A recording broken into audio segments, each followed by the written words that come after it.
साथियों, जनजातीय विकास के बारे में बात करते हुए एक बात और कही जाती थी।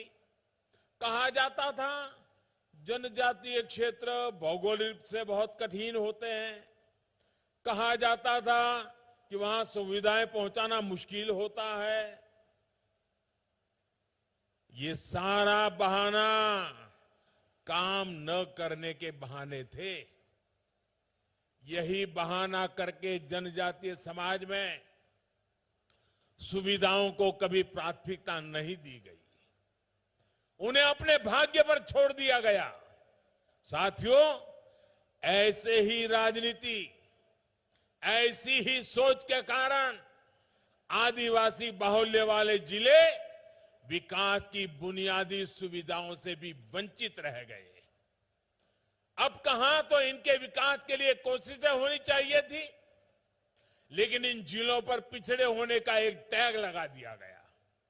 भाई और बहनों, कोई राज्य, कोई जिला, कोई व्यक्ति, कोई समाज विकास की दौड़ में पीछे नहीं रहना चाहिए। हर व्यक्ति, हर समाज आकांक्षी होता है, उसके सपने होते हैं।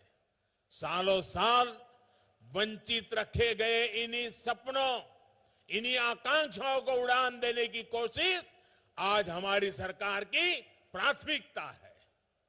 आपके आशीर्वाद से आज उन 100 से अधिक जिलों में विकास की आकांक्षाओं को पूरा किया जा रहा है। आज जितनी भी कल्याणकारी योजनाएं केंद्र सरकार बना रही है, उनमें आदिवासी समाज बाहुल्य आकांक्षी जिलों को प्राथमिकता दी जा रही है।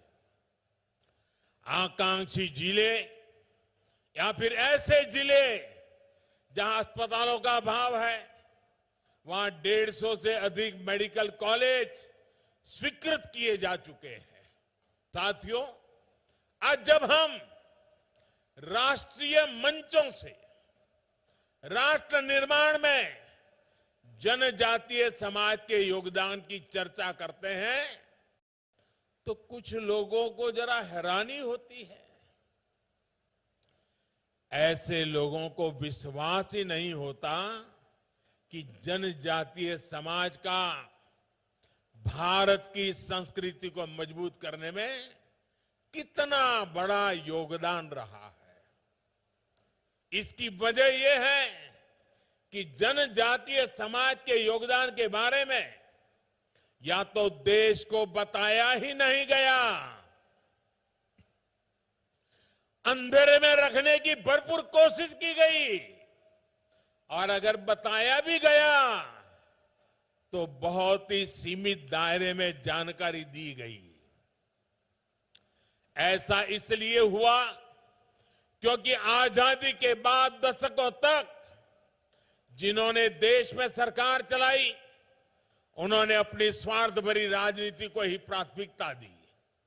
देश की आबादी का करीब करीब 10% होने के बावजूद दशकों तक जनजातीय समाज को, उनकी संस्कृति, उनके सामर्थ्य को पूरी तरह नजरअंदाज कर दिया गया। आदिवासियों का दुख, उनकी तकलीफ, बच्चों की शिक्षा, आदिवासियों का स्वास्थ्य उन लोगों के लिए कोई मायने नहीं रखता था। साथियों, भारत की सांस्कृतिक यात्रा में जनजातीय समाज का योगदान अटूट रहा है। आप ही बताइए, जनजातीय समाज के योगदान के बिना क्या प्रभु राम के जीवन में सफलताओं की कल्पना की जा सकती है? बिल्कुल नहीं।